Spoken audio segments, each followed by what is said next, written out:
Let's talk about the first district first, which would have been Calistoga. So we went to two wineries in Calistoga. The first one was called Schramsberg, and the other one was called Castello di Amorosa, which was the castle.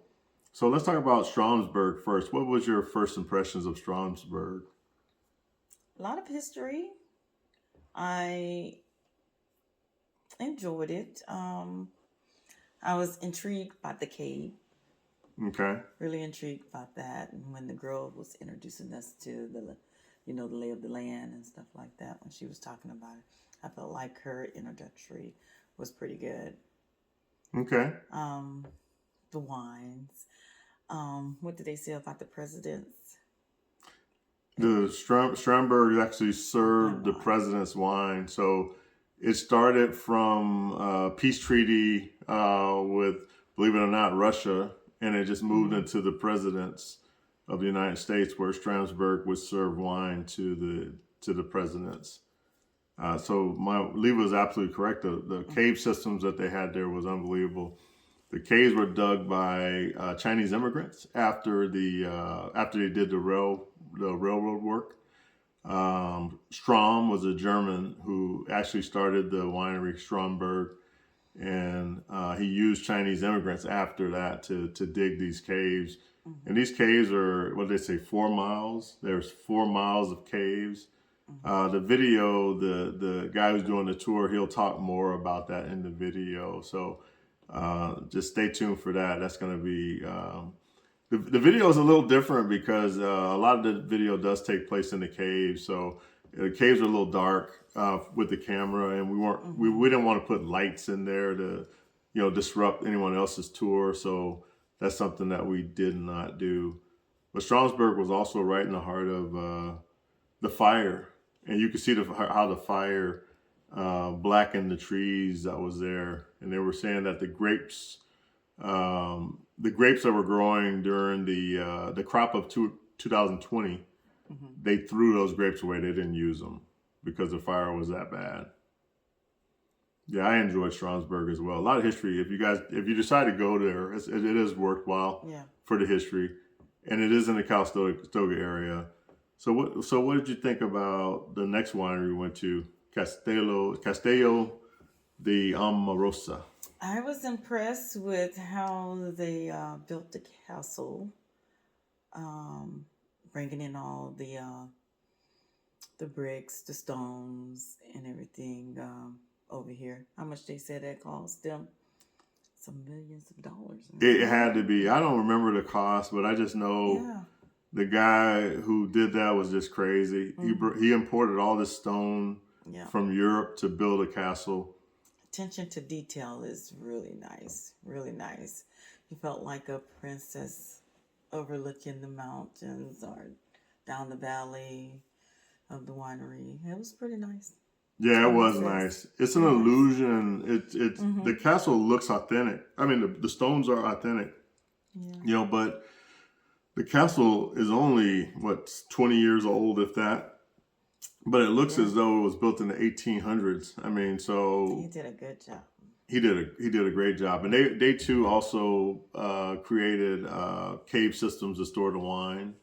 Mm-hmm. The one thing that I liked about that place was once you become a wine member, you can come back and have free tastings, and it doesn't matter, what level you are. They have some wine members that are original, and they have to spend a certain amount of dollars to become, but they all get the same lobster. They all get the same benefits, basically, of being a wine member. I'm not advertising for anyone to become a wine member there, but this is just something I thought was interesting in the video. And they put the name on the barrel or something like that. Yeah, once you become but you had to be like one of the first wine members. And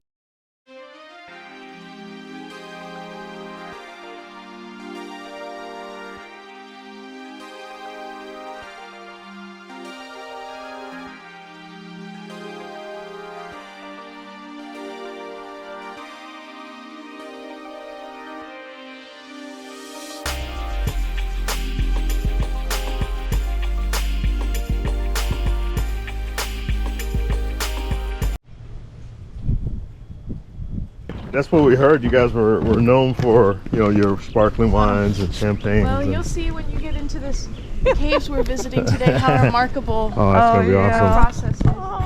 Like a lot of sparkling wines in California, especially made in bulk, they'll just use tanks. But we'll actually individually bottle the wine for the bubbles to be formed, and then we'll age individual bottles for up to 20 years, and then we'll break off the necks of those bottles, rebottle them after they're clarified into a new bottle. So it takes a lot of hands-on Yeah. focus. That's what it sounds like.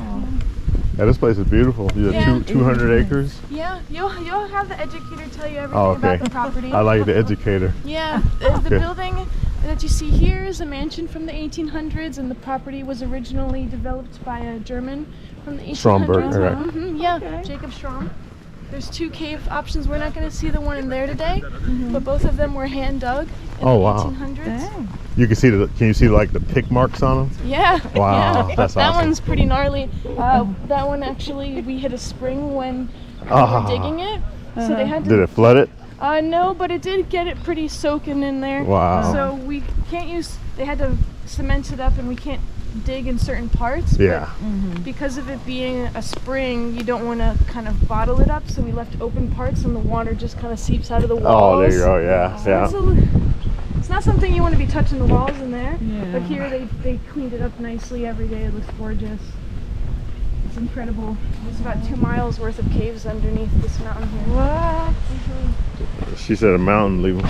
Yeah. She said 2 miles of caves under the mountain. Behind us here is the Mayacamas Range, which is a pretty important Hi. geographical aspect of Napa. But it goes about 15 miles before you get to Sonoma, this mountain range. Oh. Yeah. You're going to go inside here and they're going to help you out with the tour. Thank you. What's your you so name? much. Gabrielle, Gabrielle? when you guys are done, I don't know how the food component's going to work here if you needed to get that in advance, but Brasswood Cellars is a beautiful place to get lunch. After Oh, here. afterwards? It's Okay. a 5-minute walk. Oh, okay. Drive, I'm sorry. Drive. Thank you. Yeah, we gotta go. We're going to another winery So where do we go for the right in tour? here, reception. Here? Yeah. Hi, how you doing? Hey, how's it going? Doing good. Thank you.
Schramm is his last name.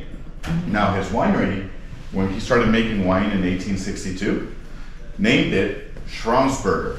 ER signifies winery in German, Berg is mountain, and Schramm the last name, right? And he bought all of this property in 1862 for the whopping amount of $200. Oh, wow. Yeah, 217 acres, $200, right? Now that's the equivalent nowadays, $6,511.93. Yeah, the rug is more expensive than the land, put it that way. Wow. Right? But in reality, an acre goes for anywhere between half $500,000 till $1.5 million per acre on planting. So Jacob, at 16 years old, this is how he gets his money, goes to San Francisco and becomes a barber. That's how he earns all the money to then go do an apprenticeship of winemaking, and then comes over to Napa, buys 217 acres, plants 41 acres up in the hills of Riesling, Gewürztraminer, Hock, Zinfandel, and Gruner Veltliner. And then he turns around and starts making wine. And a couple of years later, in 1870, decides to extend the winemaking facility. Oldest caves in Napa, only ones that are hand dug. The Davies family extended this cave system half a mile in the 1960s, almost a century later. So now we have 1.25 miles of cave system, and we can store effectively close to 4 million bottles. Oh wow. I think we're like slightly over 4 million. What's your cure time? How long are you storing the wine? Anywhere between 2 years and 25 years. 4 to 7 minutes. Wow. He must have some serious carpal tunnel. You would think, but if you grab your hands like this and then you make them relax, they're gonna fold naturally, right?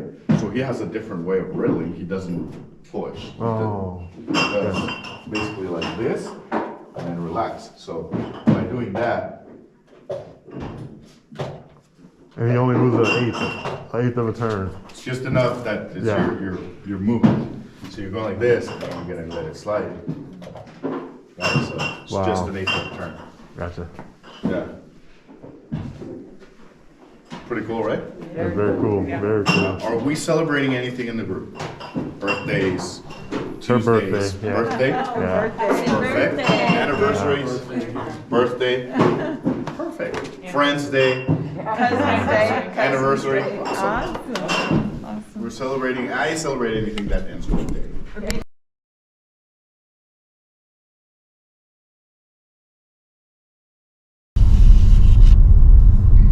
That's crazy. Look at that. Trees and stuff. They was in the fire, wasn't it? Look, they're Yeah. black. And the fire was right here at this venue.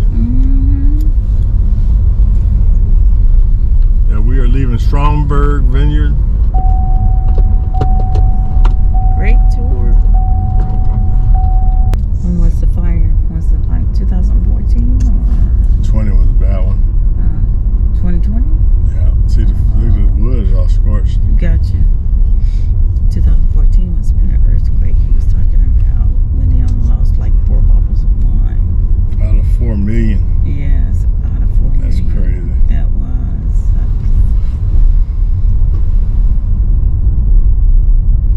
And then he said during the earthquake, fires, anything like that, just go in the cave. You know what he said? Yeah, He said, just go in the he cave. said, don't go in there for the floods though. He said, that's when you get out the caves.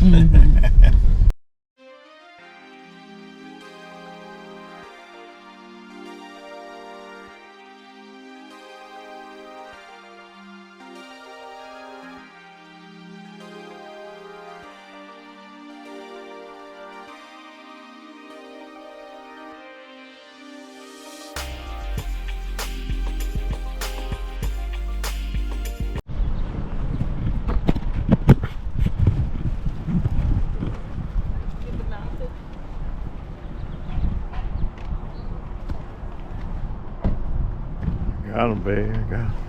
Let's do this real quick. Seeing some workers down there. People don't think we in this video for real. Let's see.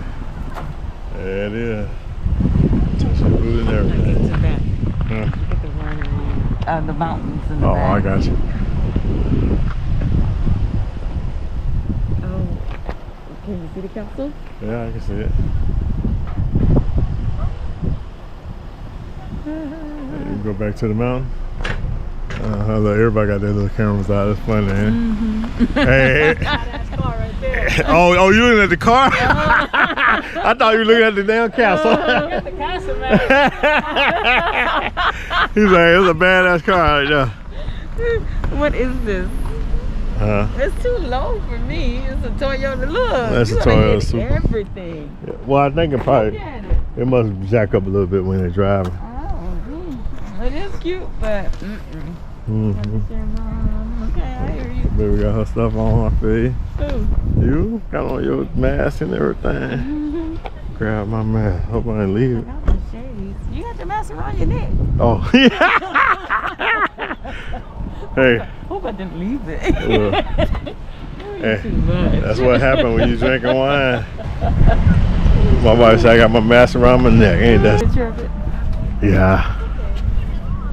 Let's go find us something to snack on. Okay. Somebody's be framing everything.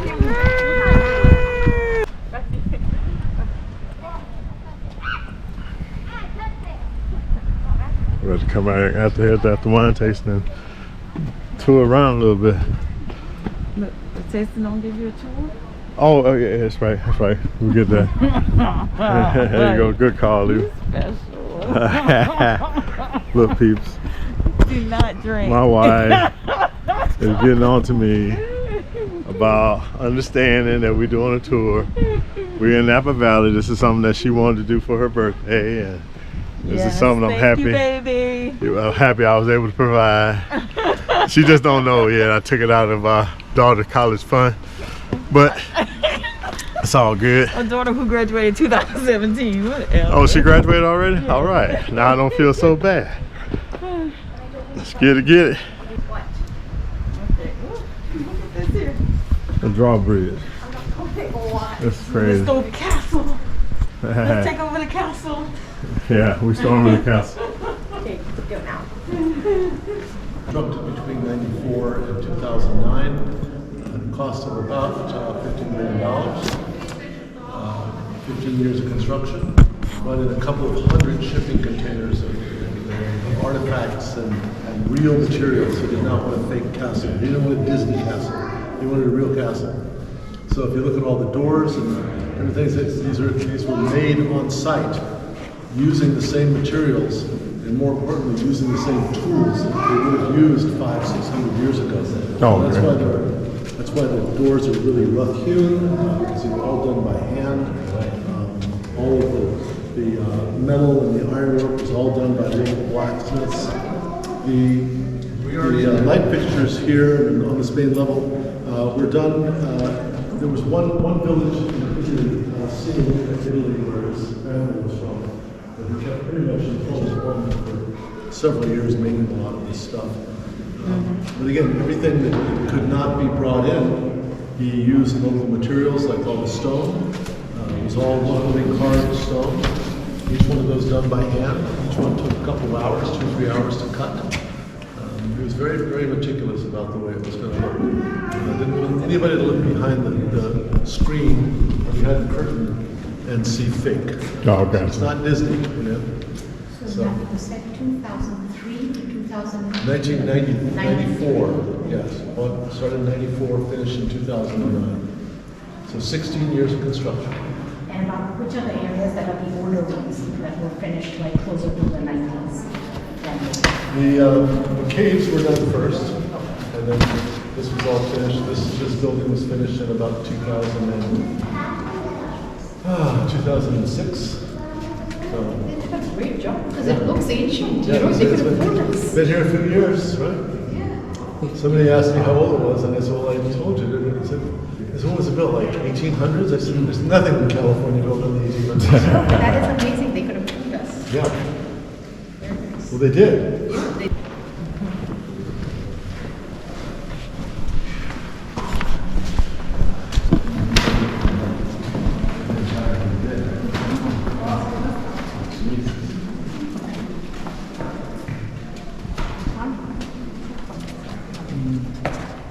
So if you've been to castles like Italy or Europe, and you see this type of material where you have perfectly cut right angle stones next to sort of rubbly look, and that's because they represent different periods in history. This lighter colored stone that's perfectly cut actually is the oldest stone. It's from a Romanesque period building outside of Luxembourg. He bought these stones at an auction there.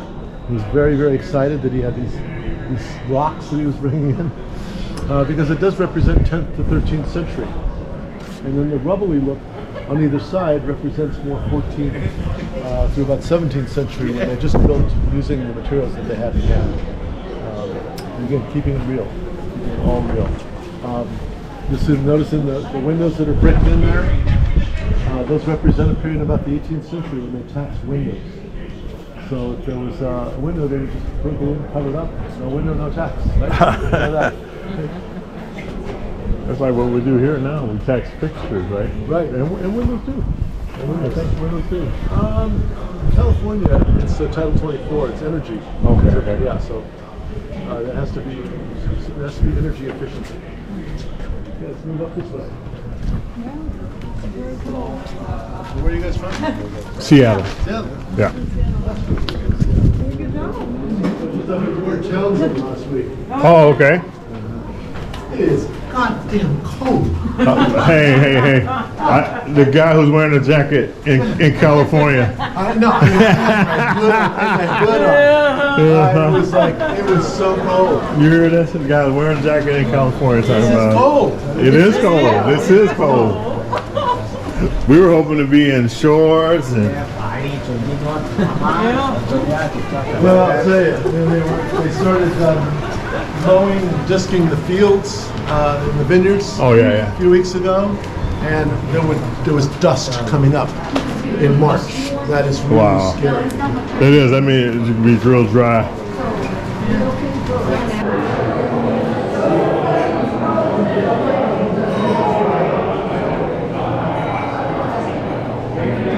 Normally set up one big long trestle table, candelabra down, so very, very beautiful.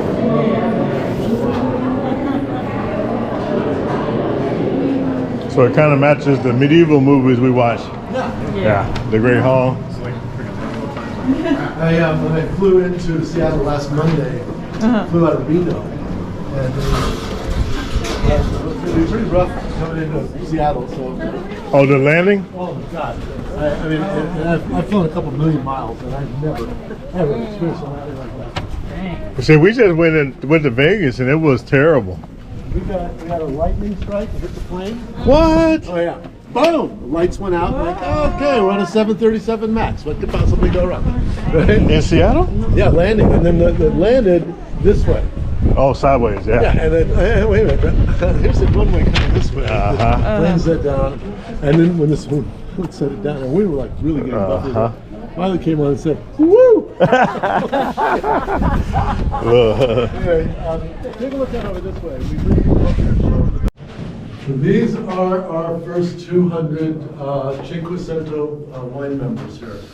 Cinquecento is the top tier of our wine membership, and those members can come. They get special dinners that we do in the barrel room and up in the Great Hall. But all the wine members here, when we have these dinners, whether it's Cinquecento members or whether it's just people that can be a wine club member here for a case of wine, I like to jokingly say, well, just the people that get the case of wine get tacos and the Cinquecento gets lobster.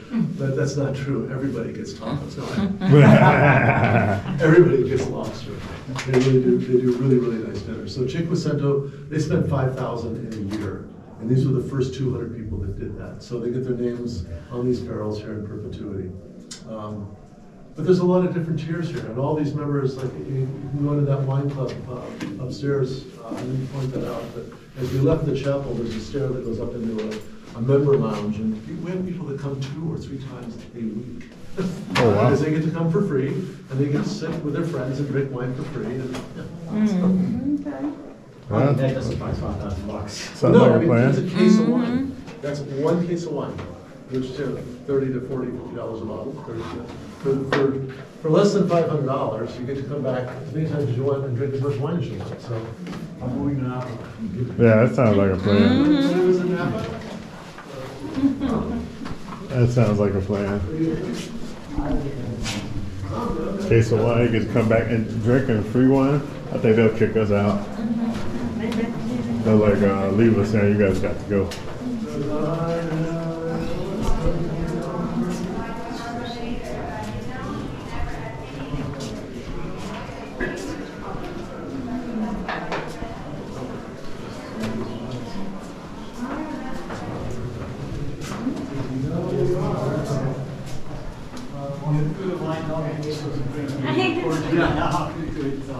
well, you know when you start to see these cells, these dungeon cells, you're getting close to torture because they wanted to keep prisoners close to the torture room so that prisoners could hear the screams of people and they'd be more inclined to maybe talk. Although some of these torture devices are, I think they benefit some of these because they like to use them. Pretty bad. There we go. Torture room. No, this is the armory. Oh, that's right. All right. We're going to keep all We'll the... torture room later after we Yeah, catch you're them. getting close, though. Is that what this on? Yeah. That's heavy. Yeah. Same there. That's heavy, Yeah. Yeah, and there was not a big guy wearing that, and that's an original piece, you know? Yeah, it's not a big guy. And if he had any hair on his body when he put that on, he didn't have any when he put it on.